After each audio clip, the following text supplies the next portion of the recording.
My name is Neil Hode. I'm chairman of the Badgers Short Mat Bowling Club, based here at 19 Village Hall.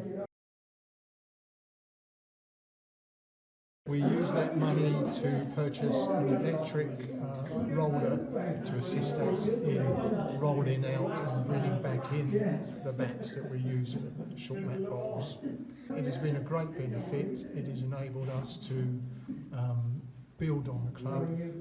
We're now able to hold more practice sessions in addition to our league matches. We've also undertaken a number of coaching sessions which we have involved some of our members and also people from the local community and the surrounding area. We are also looking at running later in the year a charity fundraising event, which we wouldn't have been able to do before without the acquisition of this roller. It was relatively easy.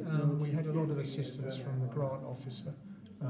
It was very much a learning process from the beginning because we were one of the original applicants, but it was fairly easy.